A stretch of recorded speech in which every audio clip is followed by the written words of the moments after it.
सभी पौधे की पत्तियां में जो पाई जाती जो हरे होती हैं, या मतलब कहने का मतलब है कि हम लोग इससे पहले जो पढ़े थे पादप, वो पढ़े थे क्लोरोफिल युक्त वाला ना, जिसमें क्लोरोफिल पाए जाते हैं। ठीक, तो इसमें हम पढ़ेंगे कि कुछ ऐसे भी पौधे होते हैं जिसमें क्लोरोफिल नहीं पाए जाते हैं। ठीक, लिखा है कि कुछ पादप ऐसे भी हैं जिनमें क्लोरोफिल नहीं पाया जाता, वे भोजन संश्लेषित नहीं कर सकते हैं। यानी जब क्लोरोफिल नहीं होता है तो भोजन वो क्या कर सकते हैं, संश्लेषित नहीं कर सकते हैं। वे कैसे जीवित रहते हैं तथा वे पोषक किस प्रकार प्राप्त करते हैं, इसके बारे में हम लोग आगे इसमें पढ़ना है। मनुष्य एवं अन्य प्राणियों की तरह पादप भी अपने पोषण के लिए अन्य पादपों द्वारा निर्मित खाद्य पर निर्भर होते हैं। कहने का मतलब है कि मनुष्य क्या होता है, पौधों पर या किसी जीव पर आश्रित होता है ना। हम लोग क्या होते हैं, हम लोग पौधे यानी पादप पर आश्रित हैं, या किसी जंतु पे, तो जंतु भी तो पादप पर आश्रित होता है। तो लास्ट में क्या होता है कि पादप ही सबसे भोजन का जो है मेन आधार होता है। ठीक, तो इसमें कह रहा है कि जैसे जैसे मनुष्य या जीव जो होते हैं वह आश्रित होते हैं पौधों पे, पादप पे, वैसे ही वो भी क्या है कि उस पर आश्रित होते हैं पौधों पे। लिखा है कि मनुष्य अंदर प्राणियों की तरह पादप भी अपने पोषण के लिए अन्य पादपों द्वारा, ठीक है ना, अन्य पादपों द्वारा निर्मित खाद्य पर निर्भर होते हैं। इसे विषम पोषी प्रणाली का उपयोग करते हैं। लिख लो, जो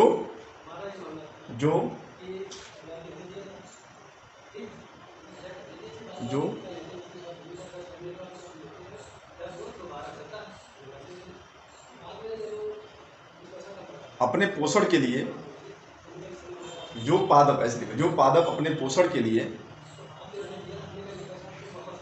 जो पादप अपने पोषण के लिए किसी अन्य पादपों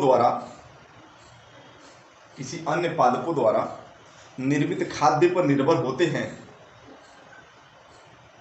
ऐसे पादप को विषमपोषी प्रणाली का पादप कहते हैं।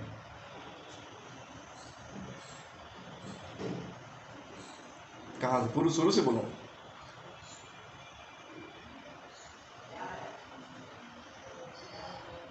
हाँ, अन्य पादपों द्वारा निर्मित खाद्य पर निर्भर होते हैं, वे विषमपोषी प्रणाली के पादप कहते हैं। उसे विषमपोषी मतलब कि दूसरे पर आश्रित होना। अब देखेंगे आगे ऐसे पौधे कौन कौन से। 1.5 को ध्यान में देखेंगे, चित्र लिखा है नीचे दिया हुआ है। क्या आपको एक वृक्ष के तने और शाखाओं से लिपटे हुए रसीनुमा में पीले रंग की संरचनाएं दिखाई दे रही है? आप लोग कभी देखे होंगे किसी पौधे पर, देखे हो ऐसा? बोलो, कोई देखा है? पेड़ पर जो है ना कि चारों तरफ से, हाँ, तो ये ऐसे पौधे, ऐसे अगर पेड़ आपको दिखाई देंगे, अगर या पादप दिखाई देंगे, पौधे दिखाई देंगे, तो आप लोग समझ जाना कि यह विषमपोषी प्रकार के पौधे हैं। ठीक है। अरे हम लोग अभी कोरोना काल में, अभी क्या नाम देखो ध्यान पर नहीं आ रहा है, जो क्या बोलते थे, गिलोय कहलाता था, क्या था, हाँ गिलोय के जो वो आता है ना, उसको लेकर के हम लोग क्या करते थे, उसको पानी में उबाल करके पीते थे ना। हाँ, ऐसे ही प्रकार का पौधे जो है आश्रित, और किसी पेड़ पर, जैसे नीम के पेड़ पर भी वो होते हैं, ठीक है ना, किसी भी पेड़ पर होते हैं। तो ऐसे पौधे जो होते हैं वो क्या होते हैं, विषमपोषी प्रकार के होते हैं। ऐसा जरूरी नहीं है कि दूसरे पौधे पर नहीं हो सकता है, लेकिन ज़्यादातर उसी पौधे पर होता है कि जो कि विषमपोषी प्रकार के पौधे होते हैं। यानी वो आश्रित होते हैं किस पे, दूसरे पेड़ पौधे पर जो है वो। इसमें कौन, पेड़ जो है ना वो आश्रित, वो इसके जो पेड़ है वो उस पर आश्रित नहीं है। जो लतर टाइप का, तने टाइप का शाखा दिख रही है आपको, वो आश्रित होते हैं उस पेड़ पे। बात समझ में आ रही है? हाँ, नहीं समझ में आई? एक वृक्ष के तने और शाखाओं से लिपटे हुए रसीनुमा में पीले रंग की संरचनाएं दिखाई देती हैं। ये अमरबेल का पादप है। क्या है? अमरबेल। ये क्लोरोफिल नहीं होती, इनमें क्या होती है, क्लोरोफिल नहीं होते। ये अपना भोजन उस पादप से प्राप्त करते हैं जिस पर ये आरोहित होते हैं। आरोहित होते मतलब कि क्या होते हैं, दूसरे पेड़ पर जो है लिपटे हुए हैं, तो उसी से वो भोजन प्राप्त करते हैं अपना। समझ में आया तुम लोगों को? नहीं समझ में आया? आगे समझ में सबको? हाँ, कहने का मतलब है कि जो लतर टाइप का दिखेगा वो लतर पेड़, जिस पेड़ पर होगा है उसी से वो अपना भोजन प्राप्त कर रहा है। भोजन उसने पेड़ उसे नहीं प्राप्त करेगा। लेकिन जो लतर प्रकार के होते हैं उसको भी पादप के रूप में, पौधे तो नहीं कह सकते हैं या पेड़ तो नहीं बोलेंगे उसको, लेकिन पादप शब्द इसलिए यूज किया जाता है कि पादप में सभी प्रकार के आ जाते हैं। वो तो किसी भी रूप में हो, ठीक है ना, किसी भी प्रकार से हो, वो समझ में आ जाना चाहिए कि वो सब पादप है। बात समझ में आ रही है? तो ये जो आश्रित होते हैं ना वो दूसरे पेड़ पर ही रहते हैं, ठीक। तो दूसरे पेड़ से क्या होते हैं कि उससे भोजन प्राप्त करते हैं अपना, ठीक। इनमें क्लोरोफिल होता ही नहीं है। समझ में आ गया ना? आगे बढ़े ना, ठीक है।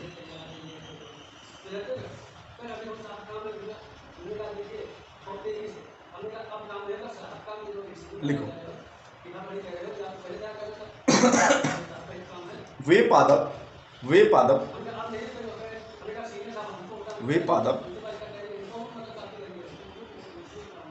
जो अपना भोजन उस पादप से प्राप्त करता है, जिस पर वह आरोहित होता है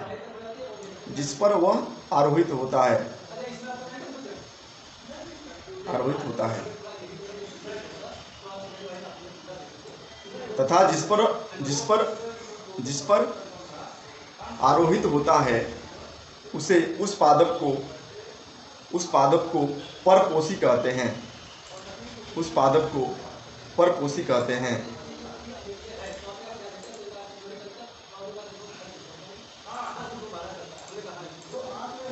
को परपोषी कहते हैं।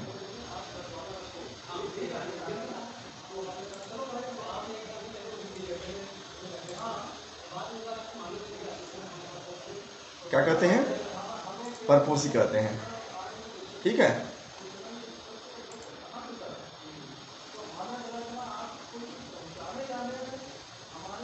परपोषी मतलब कि वो क्या कर रहा है कि दूसरे पेड़ पर जाकर के क्या कर रहा है, अपना भोजन उससे प्राप्त कर रहा है, क्योंकि उसके पास जो है भोजन बनाने की जो प्रक्रिया होती है पेड़ पौधे में, पादप में, तो क्लोरोफिल उसमें होता ही नहीं है। तो क्लोरोफिल नहीं होगा तो क्या भोजन बना ही नहीं सकता है, ठीक है ना। तो ये हमारा इसके तहत हम समझ गए, ठीक। आप लोग के कभी भी ऐसा पौधा देखेंगे तो क्या कहेंगे उसको कि ये क्या है, कौन सा पौधा है? परपोषी कौन हो जाएगा? जो पेड़ है। क्योंकि अमर बेल जैसे पादप परपोषी को अमूल्य पोषकों से वंचित करते हैं, अतः इन्हें परजीवी कहते हैं। किन्हें परजीवी कहते हैं? कि कह रहा है क्योंकि अमर बेल जैसे पादप और भी हो सकते हैं, ठीक है ना। अमर बेल जैसे पादप जो है और भी पादप हो सकते हैं, लेकिन ऐसे जो पौधे होते हैं वो क्या होते हैं? अमर बेल। देखो क्या लिखा, समझते रहना तुम लोग। क्योंकि अमर बेल जैसे पादप परपोषी मतलब जो पेड़ पर वो चढ़े रहते हैं, ठीक है ना, लिपटे रहते हैं, तो परपोषी को अमूल्य पोषकों से वंचित करते हैं, ठीक।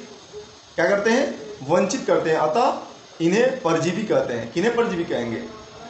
जो दूसरे पर आश्रित है, ठीक है ना।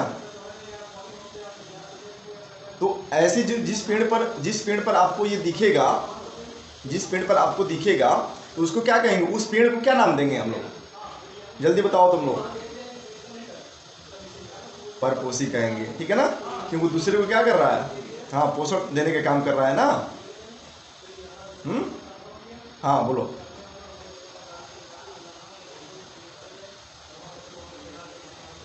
नहीं, दूसरे पर निर्भर कहाँ रह रहा है? ये दूसरे को पोष रहा है ना, पोषने का। परपोषी मतलब दूसरे को पोषने का काम कर रहा है ना। अरे पेड़ तो ये बना ही रहा है अपना भोजन। ये जो पेड़ है वो जिस पेड़ पर वो चढ़ रहे हैं, जिस पेड़ पर वो लिपटे रहते हैं, अमरबेल जो होता है वो क्या कहलाएगा? वो परपोषी नहीं कहलाएगा। वो क्या कहलाएगा? वो परजीवी कहलाएगा, या विषमपोषी कह सकते हैं उसे। परपोषी वो कहलाएगा जो अपना भोजन बना रहा है और दूसरे को क्या कर रहा है? भोजन भी प्रदान कर रहा है ना, दूसरे को पोषने के काम को तो कर रहा है ना। जो जिस पर वो आरोहित होता है, अमरबेल जैसे पौधे, उसको हम परपोषी कहेंगे। समझ में आया? नहीं समझ में आया? आगे समझ में ना। परजीवी किसे कहेंगे? तो अमरबेल जैसे पौधे को परजीवी कहेंगे, ठीक है ना। परजीवी भी कह सकते हैं इसको, विषमपोषी भी कह सकते हैं, ठीक है। कि जिसमें क्लोरोफिल नहीं होता है उसको हम विषमपोषी पौधे कहेंगे। क्या हम एवं अन्य जंतु भी इस प्रकार के परजीवी होते हैं क्या? तो होते हैं। पहले नोट करके लिख लो, इस पर लिख लो, पहले लिख लो। अमरबेल जैसे पादप, अमरबेल जैसे पादप, यूपीएससी में इसीलिए तो क्वेश्चन फंसाता है ऐसे ऐसे डिफिकल्ट। अब क्या करेगा, इसको ऐसे तरह के क्वेश्चन बना देंगे वो लोग ना कि समझ में आएगा नहीं अच्छे से अगर नहीं पढ़ा रहेगा इसको। तो अमरबेल जैसे पादप,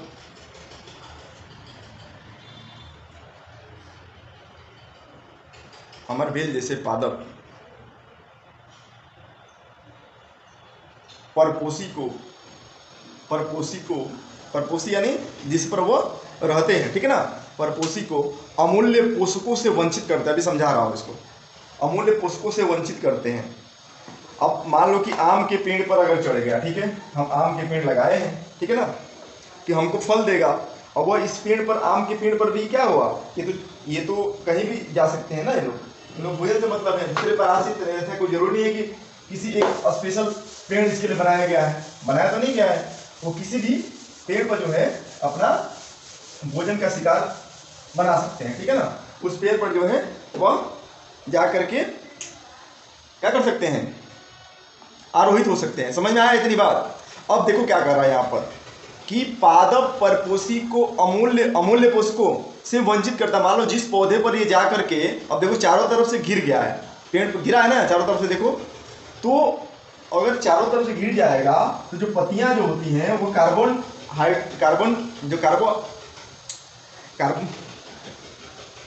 क्या लेते हैं, अरे CO2 गैस लेते हैं ना। यहाँ पत्तियां जो होती हैं CO, हाँ कार्बन डाइऑक्साइड को मैं भूल गया, CO2 कार्बन डाइऑक्साइड जो लेती हैं पत्तियां, लेती है ना, अगर उसको क्या करती है कि ये जितने पोषक चीज है उसको लेने से वंचित कर देते हैं। क्या कर देते हैं, वंचित कर देते हैं। कह रहा है ना कि अमूल्य पोषकों से वंचित करता है कौन, पादप जो होते हैं, ये परपोषी पादप जो होते हैं, परपोषी जो पादप होते हैं उनको वंचित कर देते हैं कौन, अमरबेल जैसे पौधे। इसीलिए जब हम देखे हैं गाँव में, आप लोग देखना कभी कि कोई आम का पेड़ हो गया, जामुन का पेड़ हो गया, वहाँ पर ही चढ़ जाते हैं, ठीक है, उसको लोग क्या करते हैं, वहाँ से हटा देते हैं। कभी देखना तुम लोग इसका कुदरुम का देखिए, कुदरुम खाया है कोई, हाँ कुदरुम के पौधे जो होते हैं वो भी क्या होते हैं, इसी प्रकार के अमरबेल जैसे पौधे होते हैं ये भी, ठीक है। इसको देखना तुम लोग, पेड़ पर ही चढ़ जाता है, ठीक है ना, पेड़ पर जाकर के वहीं से वो जाकर के फिर वहाँ से क्या है, वो परपोषी जैसा अमरबेल जैसे पौधे होते हैं ये भी। अमरबेल जैसे पौधे जो भी होते हैं, जिस पेड़ पर जाकर के आरोहित होंगे उसको क्या करेंगे कि अमूल्य पोषक है, अगर वो कोई पोषक ले रहा है कोई, तो उसे वंचित करने का काम कर देते हैं, और कुछ नहीं है, ठीक। इतनी बात समझ जाओ। तो इन्हें क्या कहेंगे हम, परजीवी कहते हैं। किसको, अमरबेल जैसे, लिख लो क्या लिखवाए हैं, अमरबेल जैसे पादप, अमरबेल जैसे पादप, अमरबेल जैसे पादप को परजीवी कहा जाता है, कहा जाता है। अमरबेल जैसे पादप, हाँ मत करना तुम लोग, समझते जाना, थोड़ा सा मतलब अच्छे समझ में आना चाहिए, ठीक है। हेलो, हाँ उसको समझते जाना तुम लोग, ये नहीं कि हाँ करते जाना है, ऐसा नहीं।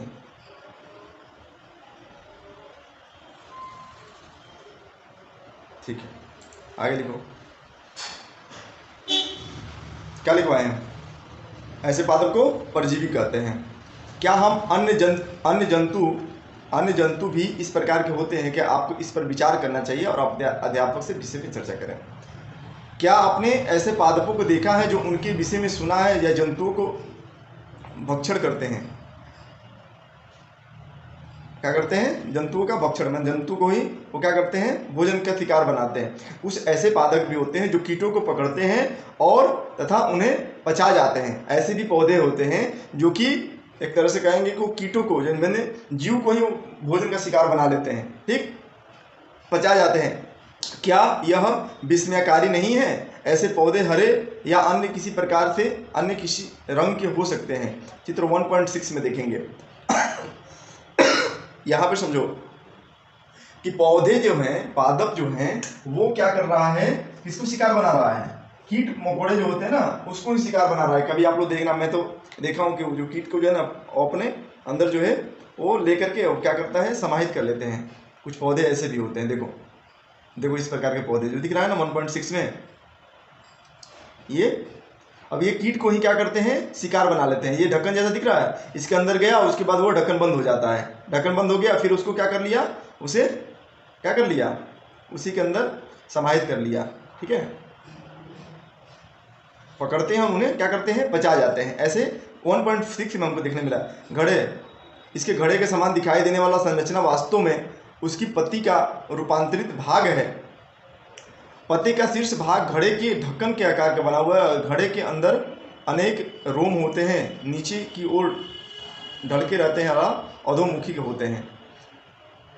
जब कोई कीट घड़े के अंदर प्रवेश करता है, इसके अंदर जो प्रवेश करता है, ठीक है ना, तो यह उसके रोमों के बीच फंस जाता है। घड़े में उपस्थित पाचक रस और कीटों का पाचन हो जाता है।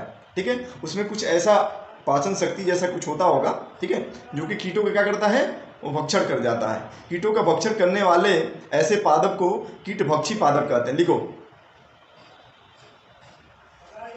जो पादप कीटों का भक्षण करता है, यानी भक्षण मतलब कि भोजन कह सकते हैं एक तरह से, कि भोजन के रूप में वो लेता है, लेकिन भोजन नहीं कहेंगे, भक्षण कहेंगे। कीटों का भक्षण करने वाले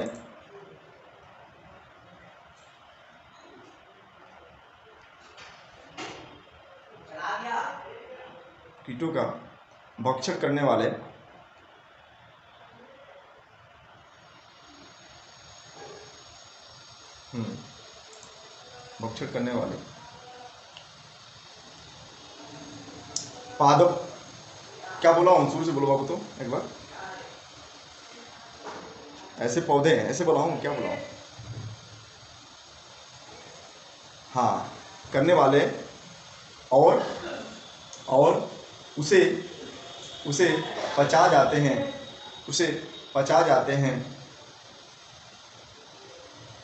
ऐसे पादप को पचा जाते हैं। ऐसे पादप को कीटभक्षी पादप कहते हैं। ऐसे पादप को कीटभक्षी पादप कहते हैं।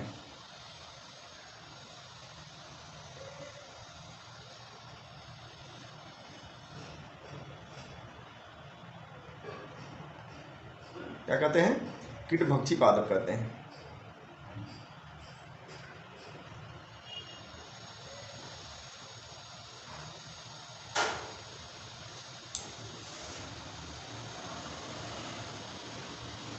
इंग्लिश में लिखना हो तो लिख सकते हो आप लोग, insectivorous plants, INSECT,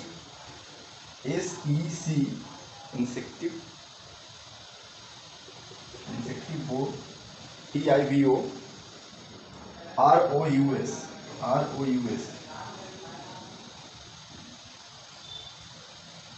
insectivorous plants. ठीक है,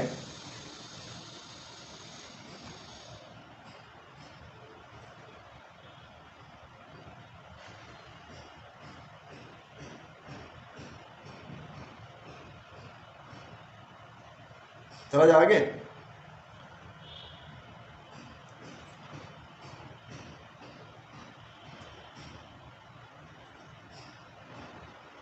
जैसे लिख लो, वीनस फ्लाई ट्रैप, पौधे का नाम है Venus fly trap, Venus fly trap. दूसरा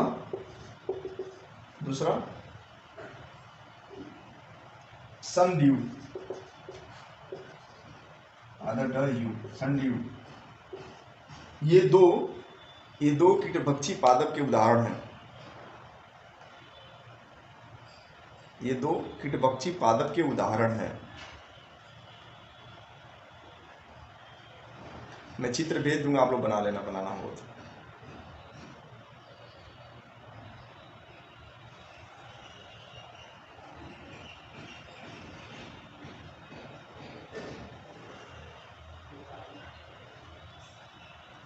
अब हम पढ़ेंगे, अब आप डालो 1.4 मृत जीवी। मृत जीवी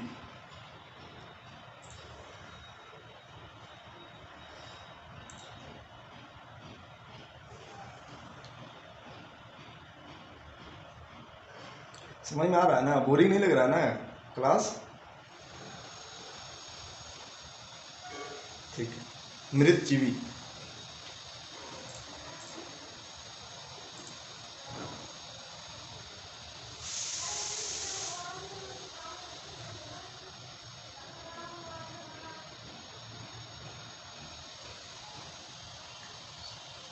इसका इंग्लिश में लिख लो, सेप्टोट्रॉप्स, SAPROTPHS,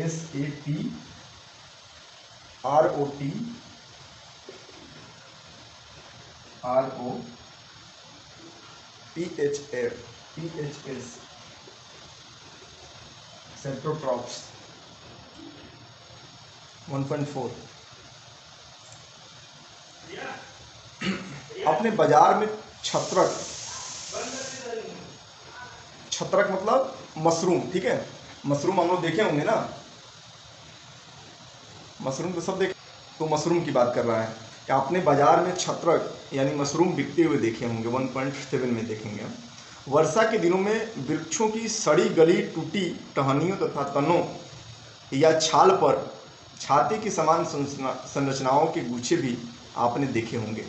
अब आप लोग देखना, बरसात के जब समय होता है तो कहाँ कहाँ निकलते हैं। जैसे हम लोग तो गांव में रहते थे तो जो पुआल होता था ना, ज़्यादा पुआल में हम लोग को देखने को मिलता था बरसात में।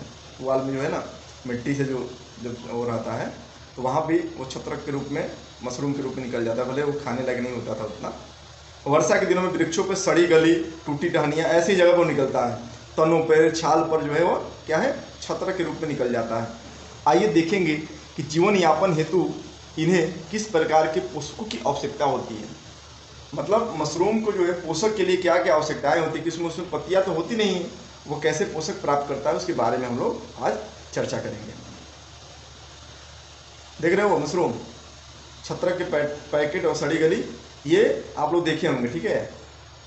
तो ये कैसे होता है, ब्रेड का एक टुकड़ा लेकर इसे जल में भिगो लें, इसे किन्हीं नम या उष्ण स्थान पर 2 या 3 दिन के लिए रख दीजिए। उस समय तक रखा रहने दीजिए और जब तक वह रोए जैसे संरचना न दिखाई देने लगे। ये धब्बे किस रंग के हैं, किसी आवर्धन लेंस या सूक्ष्मदर्शी की सहायता से इनका अवलोकन कीजिए। अपने परीक्षणों को नोटबुक में अवलोकन करें, लिखें, और बहुत संभव है तो उसको रुई के धागों के समान संरचनाएं दिखाई पड़े। यह जीव कवक या फंजाई कहलाते हैं। इन्हीं पोषण प्रणाली अथवा पोषण विधि के भिन्न प्रकार के होती हैं। ये मृत या विघटनकारी यानी सड़ने वाली वस्तुओं की तरह सतह पर कुछ पाचक रसों का स्राव करते हैं और उसे साधारण रूप से विलेय के रूप में परिवर्तित कर देते हैं। तत्पश्चात ये विलयन का भोजन, पहले पढ़ लेंगे उसके बाद समझेंगे, के रूप में अवशोषण करते हैं। इस प्रकार पोषण प्रणाली को, जिसमें जीव किसी मृत या विघटित जैविक पदार्थों से पोषक तत्व प्राप्त करते हैं, मृत जीवी पोषण कहलाते हैं। अब मृत जीवी पोषक इसे पोषण सड़ी गली वस्तुओं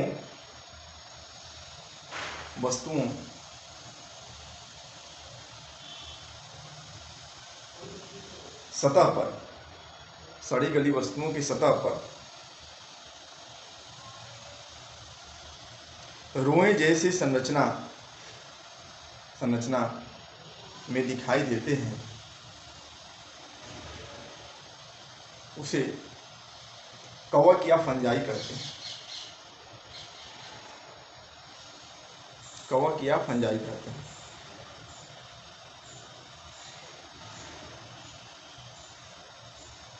अब कह रहा है कि कवक या फंजाई जो होते हैं वो, उनको पोषण कहाँ से मिलता है, उनकी पोषण विधि क्या है, इसके बारे में देखना है। ये कह रहा है कि भिन्न प्रकार की इसके पोषण विधि होती हैं। ये मृत एवं विघटनकारी, यानी विघटनकारी मतलब सड़ने वाली वस्तुओं की सतह पर कुछ पाचक रसों का स्राव करते हैं। कौन स्राव करता है? ये जीव, और उसे साधारण या विलेय के रूप में परिवर्तित कर देते हैं। विलेय के रूप में परिवर्तित कर देते हैं। पहले नोट करो, आगे नोट करो, कवक या फंजाई जीव, कवक या फंजाई जीव अपने पोषण प्रणाली तथा पोषण विधि जो भिन्न प्रकार के होते हैं, ये जीव मृत या सड़ने वाली वस्तुओं ब्रैकेट में जैव पदार्थ लिख लेना, ये नहीं कि प्लास्टिक पे कागज पे ऐसे नहीं, सड़ने वाली वस्तुओं मतलब कुछ भी वस्तु नहीं, ब्रैकेट में कर लो जैव पदार्थ, सड़ने वाली वस्तुओं की सतह पर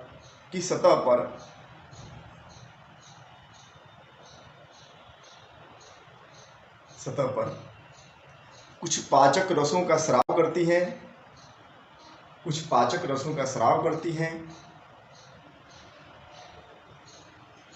करती हैं तथा उसे साधारण और विलेय के रूप में परिवर्तन कर देते हैं,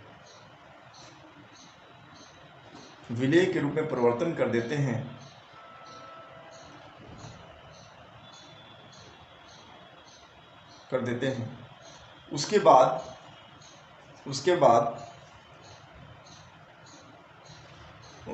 इस विलयन को भोजन के रूप में अवशोषण करते हैं।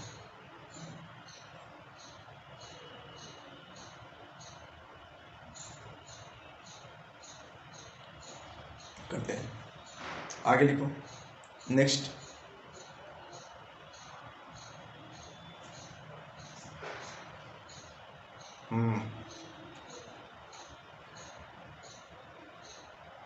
देख रहे हो तुम लोग, यही फंजाई है, ब्रेड के ऊपर जो कवक है ना, हाँ आप लोग देखेंगे इसे 2-3 दिन 4 दिन कभी रोटी रख के देखना, तो उस पर व्हाइट कलर कैसे दिखाई देगा आप लोगों को, ठीक।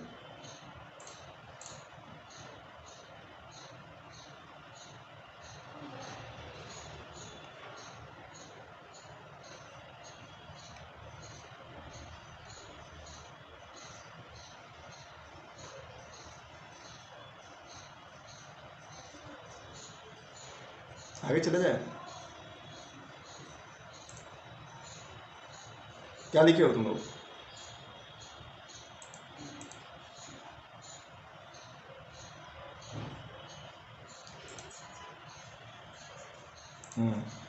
क्या करते हैं? अवशोषण करते हैं, ठीक। आप देखो, सुनो, पहले आप लिख लिए ना, उसके बाद समझो। पहले देखो ये क्या करते हैं, इनका जो विधि है इनके पोषण प्राप्त करने के, तो क्या करते हैं कि ये पहले क्या करते हैं, एक अपना क्या करते हैं, कुछ पाचक रस जो है वो स्राव करते हैं वहां पर, कहाँ पे, जहाँ पे सड़ी गली वस्तुएं मतलब यहाँ जैव वस्तुएं बोल रहा है, जैसे पेड़ पौधे हो गए, सड़ गए, गल गए, ऐसी बात कर रहा है। प्लास्टिक की बात नहीं, प्लास्टिक के जगह पे आपको नहीं देखने को मिलेगा, ठीक। तो वहाँ जैव वस्तुओं की बात कर रहा है, जैव पदार्थों की बात कर रहा है। सतह पर पाचन रसों का क्या कर स्राव करता है, स्राव करने के बाद वह विलेय के रूप में परिवर्तित कर देते हैं उसे। उसके बाद तत्पश्चात विलयन को, उसी विलेय को क्या करते हैं, वो भोजन के रूप में अवशोषण करते हैं, ठीक है ना।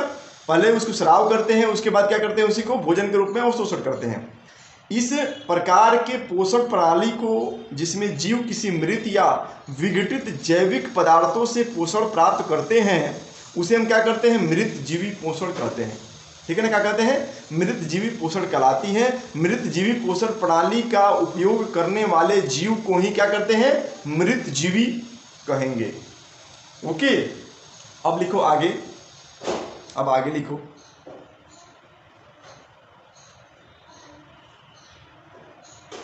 आगे लिखो, जो जीव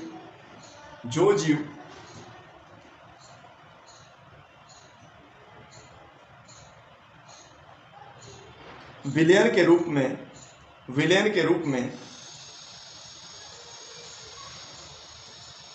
में पोषण प्रणाली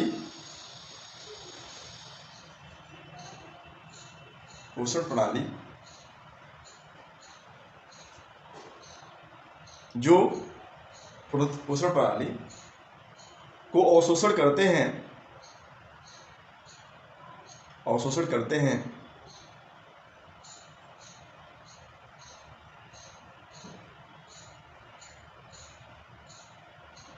तथा जो जीव किसी मृत या विघटित जैविक पदार्थों से, ये डेफिनेशन हो गया, ठीक है, किसी मृत या विघटित जैविक पदार्थों से पोषण तत्व प्राप्त करता है,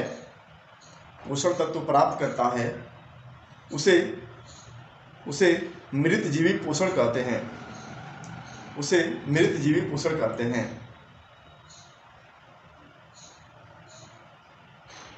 बात समझ में आ रही है? मृत जीवी पोषण समझ में आ गई ना, क्या होता है, उनका क्या प्रक्रिया है पोषण प्राप्त करने की, ये मृत जीवी पोषण हो गए। आगे लिखो कि मृत जीवी पोषण प्रणाली का उपयोग करने वाले जीव को, मृत जीवी पोषण प्रणाली का उपयोग करने वाले जीव को मृत जीवी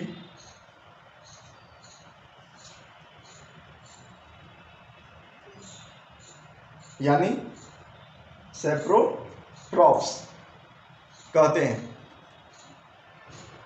सेप्रोट्रॉफ्स कहते हैं। इतनी बात समझ में आई क्या? इतनी बात समझ में आई? इसका मतलब आप लोग समझेंगे कि जितने हम लोग जो वो मशरूम खाते हैं, ठीक है ना, तो मशरूम भी क्या होता है, एक कवक होता है, ठीक है ना, एक फंजाई है। मशरूम क्या है, एक फंजाई है। उसका भी पोषण प्राप्त करने का क्या है, तरीका क्या है, इसी प्रणाली से वो गुजरता है, ठीक है ना। इसी प्रणाली से क्या करता है, वो भोजन प्राप्त करता है, यानी पोषण प्राप्त करता है। यानी एक मृतजीवी क्या है, अगर हम कहें कि मशरूम क्या है, मशरूम कैसे होता है, तो ये मृतजीवी पोषण कहलाएगा। और वह उस जीव को क्या कहेंगे, मृतजीवी कहेंगे उसे, उस जीव को जो कि मृतजीवी पोषण प्रणाली का उपयोग करता है। ठीक, अब आगे देखेंगे, रुक जाओ इतने पे। कवक यानी फंजाई अचार, चमड़े, कपड़े एवं अन्य पदार्थों पर उगते हैं। कहाँ कहाँ ज़्यादा देखने को मिलेगा आपको, अचार हो गया, अचार में भी आप लोग देखने को मिल जाएगा, चमड़े, ठीक है, कपड़े एवं अन्य पदार्थों पर उगने, ये ऐसा जरूरी नहीं है कि इसके अलावा भी उग सकता है। उन पदार्थों में भी उगते हैं जो नम और उष्ण होते हैं। कवकों का वृद्धि के लिए वर्षा ऋतु सबसे अच्छी परिस्थितियां प्रदान करती है, यानी आपको बरसात के समय ज़्यादा इसको देखने को मिलेगा। इसी कारण से वर्षा ऋतु के दौरान अनेक वस्तुएं कवकों की वृद्धि के कारण नष्ट एवं अथवा अनुपयोगी हो जाते हैं। आप कपड़े भी देखेंगे ना, नम के स्थान पर आप रख देंगे कपड़ा जो है 2-4 दिन, 10 दिन, 15 दिन, तो वहाँ भी क्या है, उस पर भी क्या है, कवक जम जाते हैं, व्हाइट कलर के दिखने लगेंगे। अन्य अभिभावकों से कवक द्वारा होने वाले नुकसान पर चर्चा कीजिए। समझ में आ रहा है ना मेरी बात, मैं क्या कहना चाह रहा हूँ, इसमें क्या कह रहा है, पहले आप समझ गए ना कि मशरूम भी क्या होता है, एक कवक का ही प्रणाली से भी क्या है, उसका बनता है, ठीक है ना, इसी प्रणाली से बनता है। ठीक, सामान्य कवकों को बीजाणु वायु में उपस्थित होते हैं, ठीक है ना। कवक के जो जीव होते हैं वो क्या होते हैं, वह वायु में होते हैं। जब वे किसी ऐसे जैव पदार्थ या उत्पाद पर बैठते हैं जो नम या उष्ण हो, तो वे अंकुरित होकर नए कवक को जन्म देते हैं। क्या आप बता सकते हैं कि हम अपने वस्तुओं को कवक द्वारा खराब होने से किस प्रकार बचा सकते हैं? तो सीधी बात है कि नम के स्थान पर हम नहीं रखेंगे तो कवक से बचाया जा सकता है। तो कवक के जो बीजाणु होते हैं वो क्या है, वायु में ही उपस्थित होते हैं, ठीक है ना, वायु में ही उपस्थित होते हैं, इसीलिए वह हर जगह आप लोग को मिल जाएंगे, ठीक है ना। वो जहाँ बैठते हैं वो बैठने का कारण उनका तब बनता है कि जब वो देखते हैं कि नम या उष्ण जहाँ स्थिति रहती है तो वहाँ पर ही बैठते हैं और फिर वो अंकुरित होकर के कवक को जो है जन्म देने लगते हैं। इस प्रकार से इसका हम लोग देख चुके, ठीक।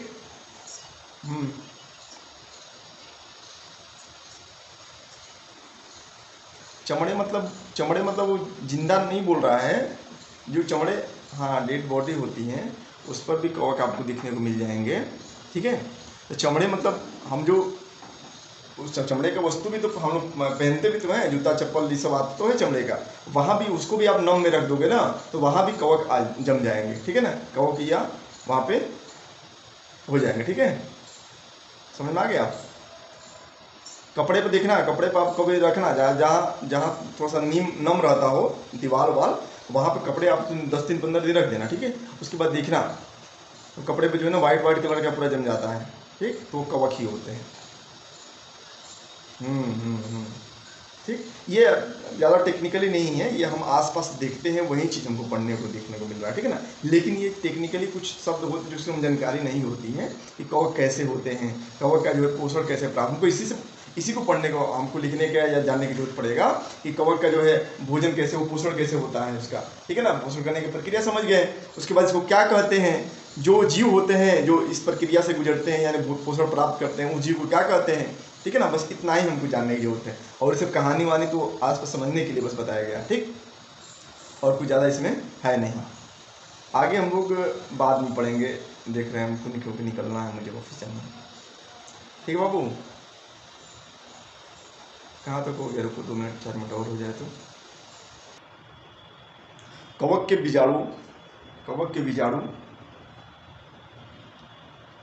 वायु में उपस्थित होते हैं, ये तो हो गया था। उसके बाद देखो कवक के बीजाणु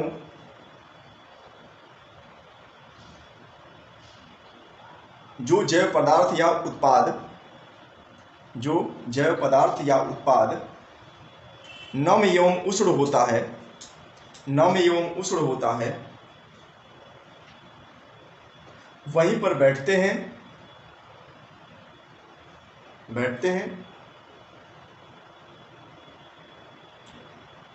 और नए कवक का जन्म देते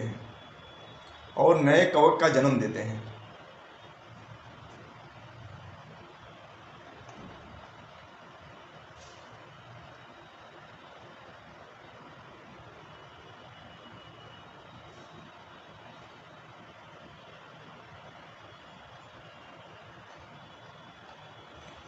ठीक,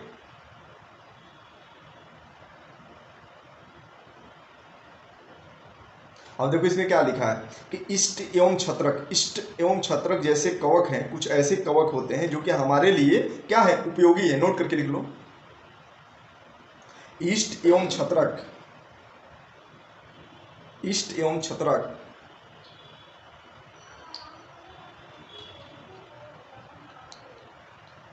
जैसे अनेक कवक जो हमारे लिए उपयोगी होते हैं,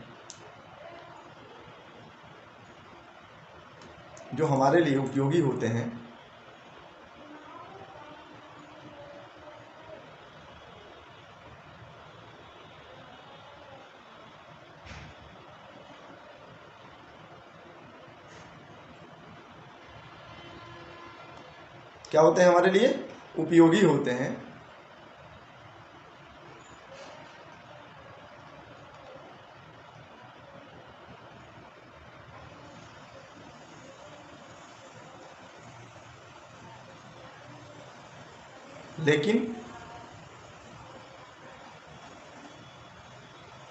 लेकिन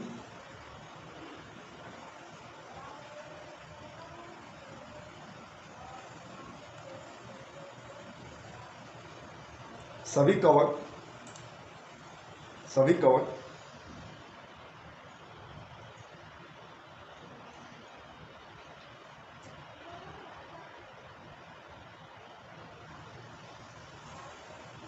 उपयोगी नहीं होते हैं।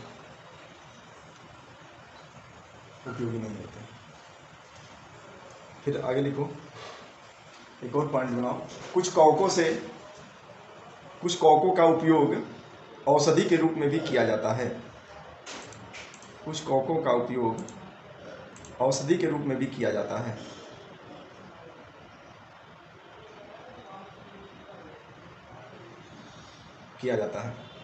आगे देखेंगे, कुछ जीव एक दूसरे के साथ रहते हैं तथा अपना आवास पोषक तत्व एक दूसरे के साथ बांटते हैं, उसे सहजीवी संबंध कहते हैं। उदाहरण के लिए कुछ कवक वृक्षों के जड़ों में रहते हैं। वृक्ष कवक को पोषण प्रदान करता है। वृक्ष क्या करता है, कवक को पोषण प्रदान करता है, बदले में उन्हें जल पोषकों के अवशोषण में सहायता प्रदान करते हैं। क्या करते हैं, पोषकों को बदले में कौन देता है, कवक क्या करते हैं कि उसको जल और पोषणों के अवशोषण में सहायता। वृक्ष के लिए संबंध का विशेष महत्व होता है। आगे लिखो, कुछ जीव एक दूसरे के साथ रहते हैं तथा अपना आवास एवं पोषक तत्व एक दूसरे के साथ बांटते हैं जिसे सहजीवी संबंध कहते हैं। नोट करके लिख लो। उदाहरण के रूप में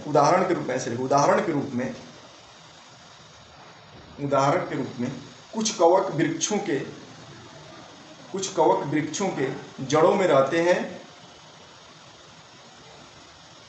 जो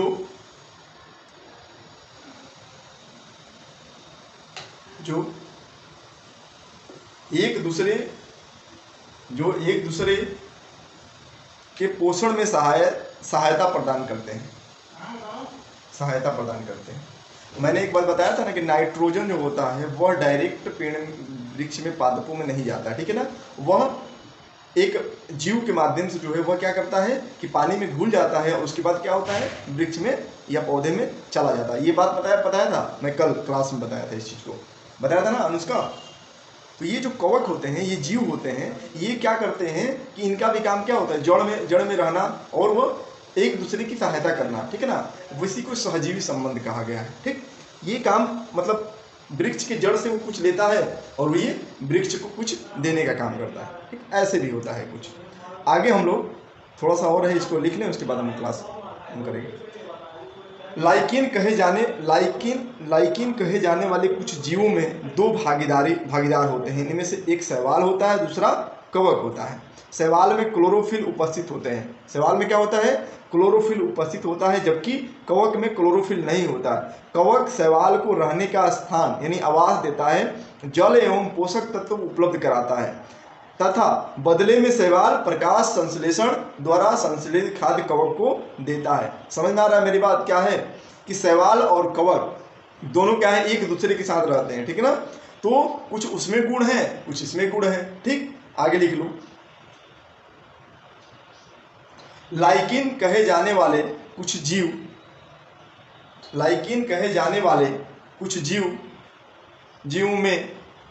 में दो भागीदार होते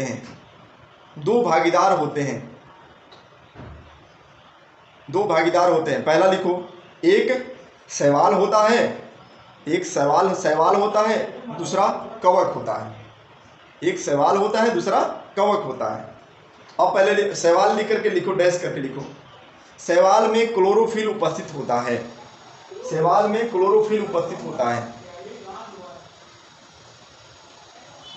तथा कवक में क्लोरोफिल नहीं होता है।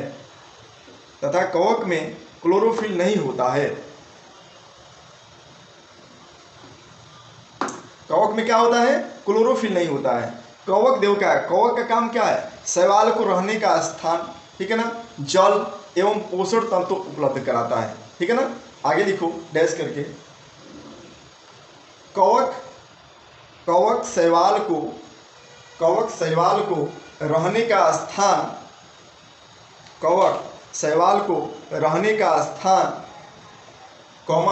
जल एवं पोषक तत्व उपलब्ध कराता है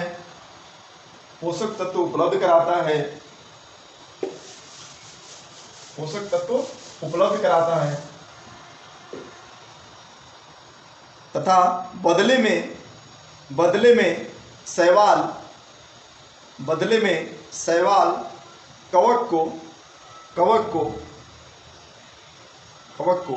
प्रकाश संश्लेषण द्वारा संश्लेषित खाद्य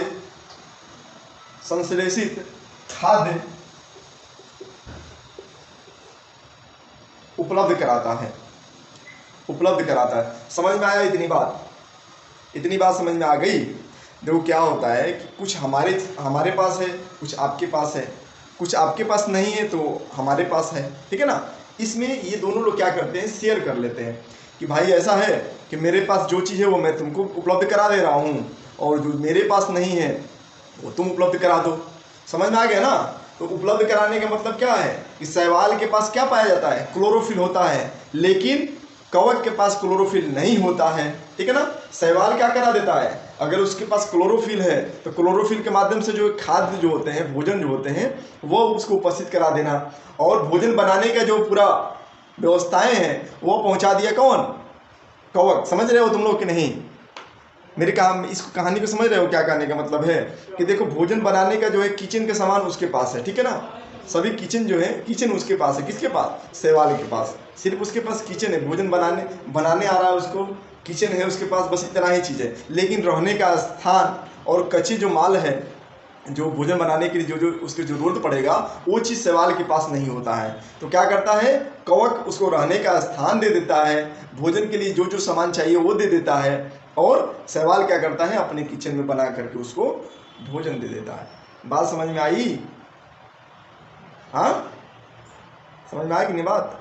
देखो कितना मतलब नेचर कैसा बनाकर भगवान भेजे हैं, नेचुरल चीज़ें जो होती हैं, इसको पढ़ने के बाद समझ में आता है ना। ये बताओ, मैं भी नहीं जानता था। उसमें छोटे होंगे, उसमें इतना कहाँ समझ में आ रही है।